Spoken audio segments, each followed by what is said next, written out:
Olá, seja muito bem-vindo ao meu canal e a mais este vídeo. Na antiguidade, todos os povos tinham muitos deuses, e cada divindade era representada por uma imagem.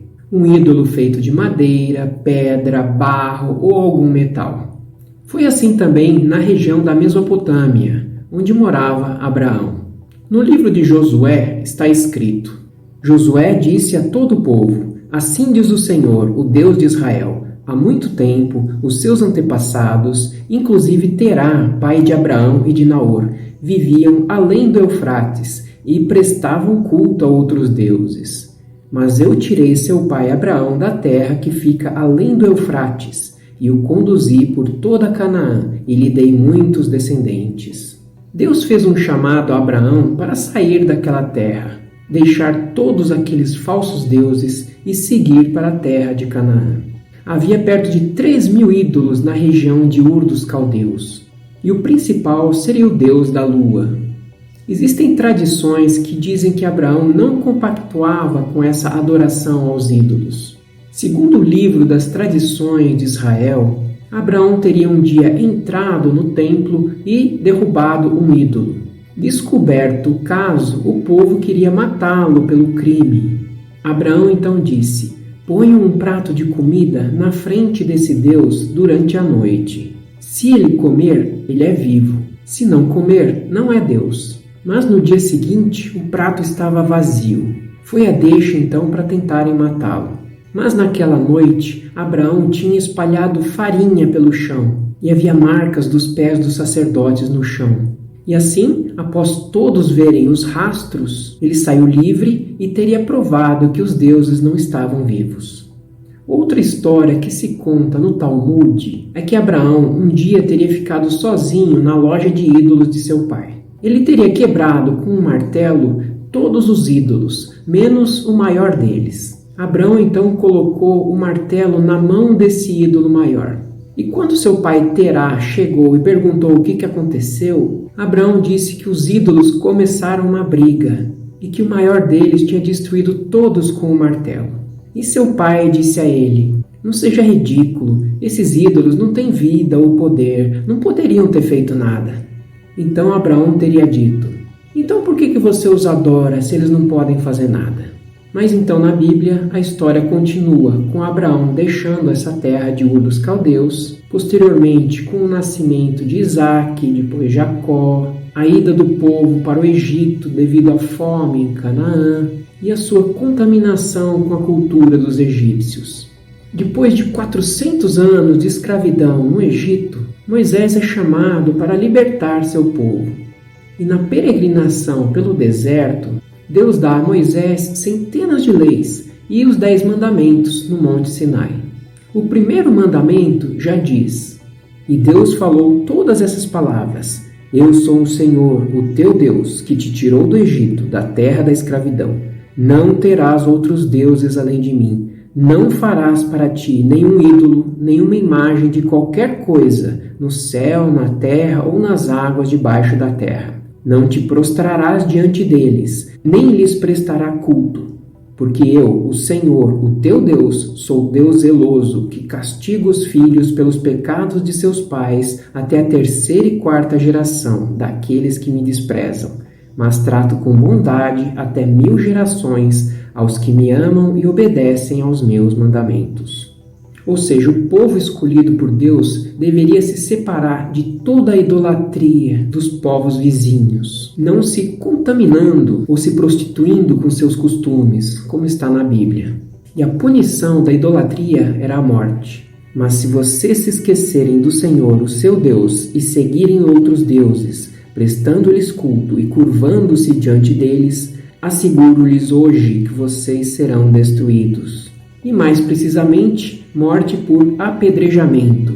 Se um homem ou uma mulher que vive numa das cidades que o Senhor lhes dá, for encontrado fazendo o que o Senhor, o seu Deus, reprova, violando a sua aliança e desobedecendo ao meu mandamento, estiver adorando outros deuses, prostrando-se diante deles, ou diante do sol, ou diante da lua, ou diante das estrelas do céu, e vocês ficarem sabendo disso, investiguem o caso a fundo.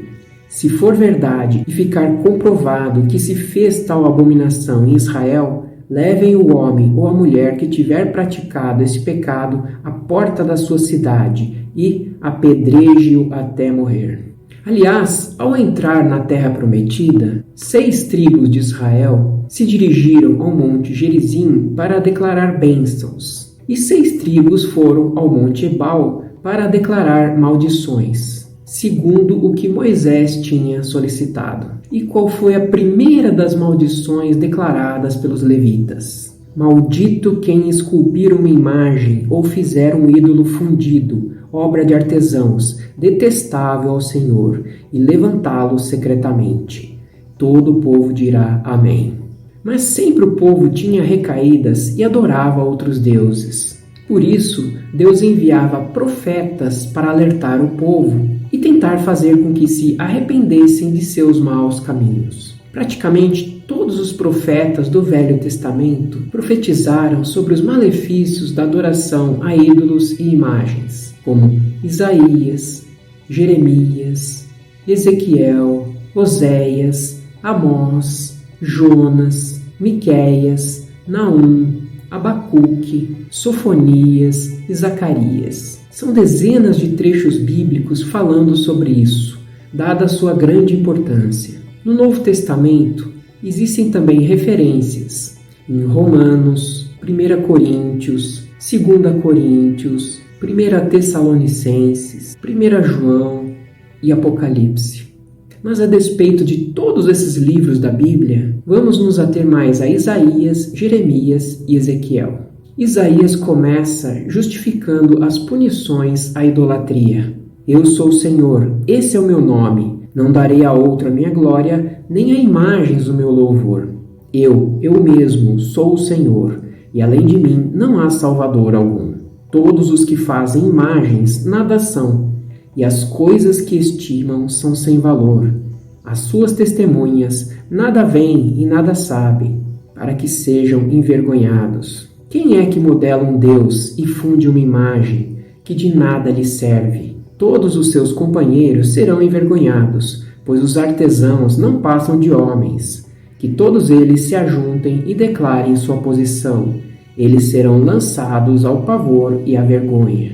E falando da madeira, o material das imagens, é combustível usado para queimar. Um pouco disso e ele apanha e se aquece. Acenda um fogo e assa um pão. Mas também modela um Deus e o adora, faz uma imagem e se encurva diante dela. Eles nada sabem, nada entendem, seus olhos estão tapados, não conseguem ver e suas mentes estão fechadas, não conseguem entender. Alguns derramam ouro de suas bolsas e pesam prata na balança, contratam um ourives para transformar isso num deus, inclinam-se e o adoram, erguem-no ao ombro e o carregam, põem-no em pé em seu lugar e ali ele fica. Daquele local ele não consegue se mexer. Embora alguém o invoque, ele não responde. É incapaz de salvá-lo de seus problemas. Também Jeremias fala sobre os ídolos sem valor. Como um espantalho numa plantação de pepinos, os ídolos são incapazes de falar e têm que ser transportados porque não conseguem andar. Não tenham medo deles, pois não podem fazer nem mal nem bem. Pode um mortal fazer os seus próprios deuses? Sim, mas eles não seriam deuses. São todos eles estúpidos e ignorantes. Cada ourives é envergonhado pela imagem que esculpiu. Suas imagens esculpidas são uma fraude. Elas não têm fôlego de vida. Elas são inúteis. São objeto de zombaria. Quando vier o julgamento delas, perecerão. Aliás, o profeta Jeremias profetizou sobre toda a desgraça que viria sobre o povo de Israel, a destruição de Jerusalém e o exílio para a Babilônia. Porque quando uma pessoa adorava uma imagem ou outros deuses, deveria ser apedrejada, como vimos. Mas e se fosse o povo todo? Já no começo do livro de Jeremias existem advertências.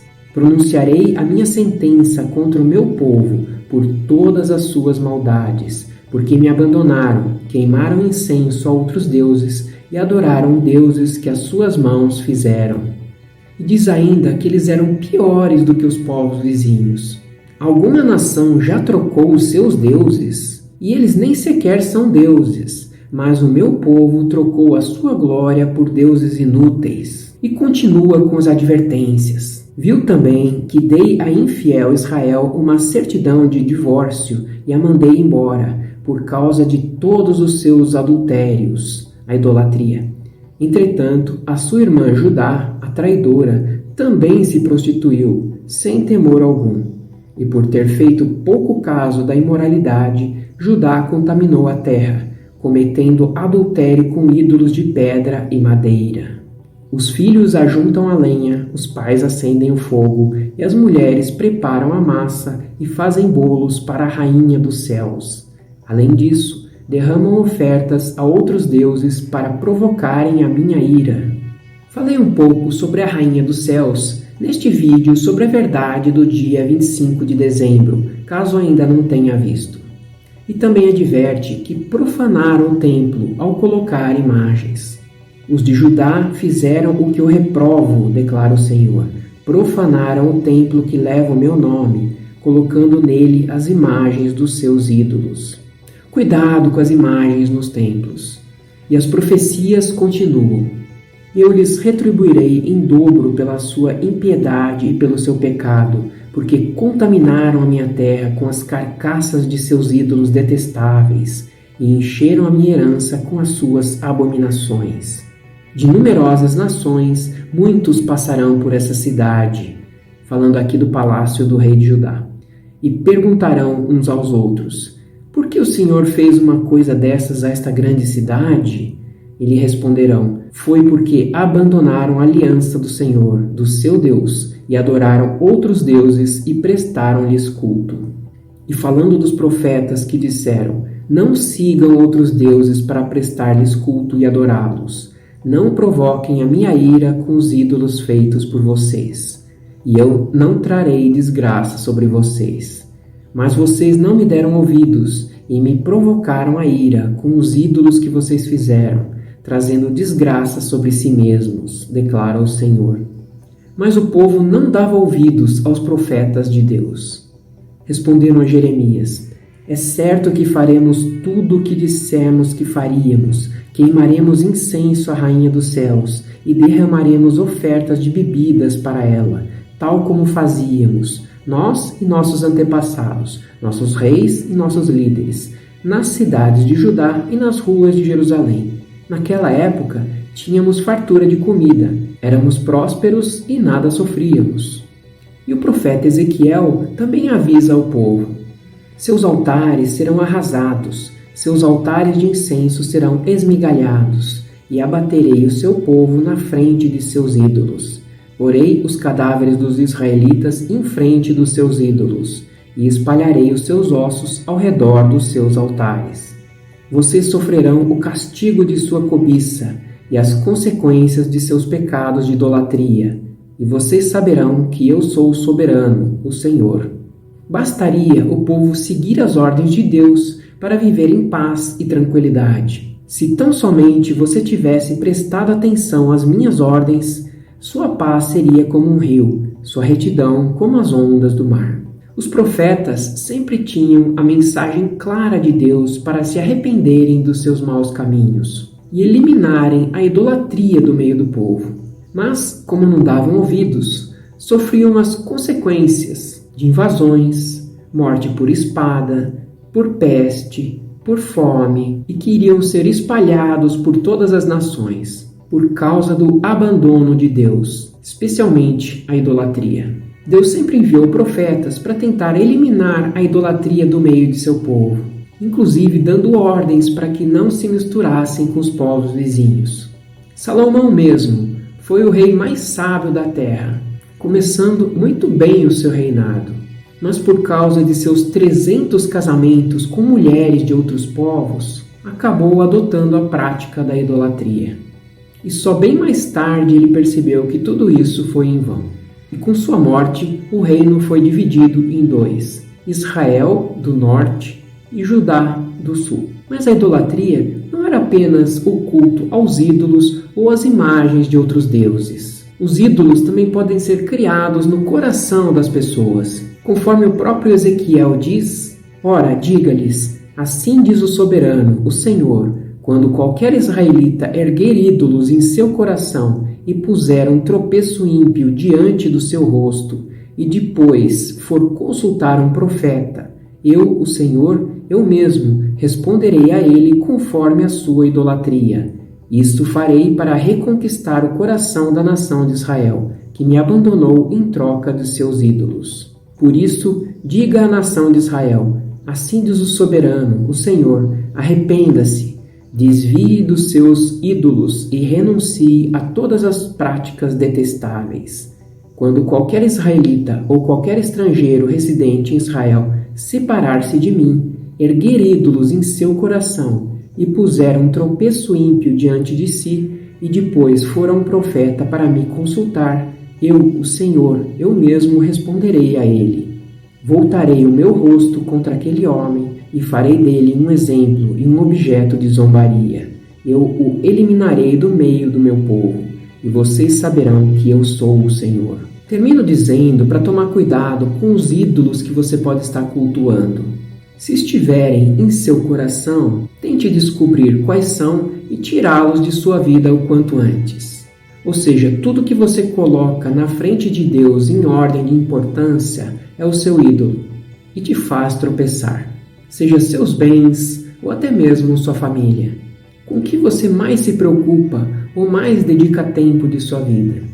Avalie o que você pode estar idolatrando e use essas advertências dos profetas para eliminar isso da sua vida e assim terminar em paz, como diz este versículo. Se tão somente você tivesse prestado atenção às minhas ordens, sua paz seria como um rio, sua retidão como as ondas do mar. Caso contrário, você corre o risco de ser eliminado do meio do povo de Deus, conforme vimos nos textos mostrados. Obrigado por ter assistido até aqui e até o próximo vídeo.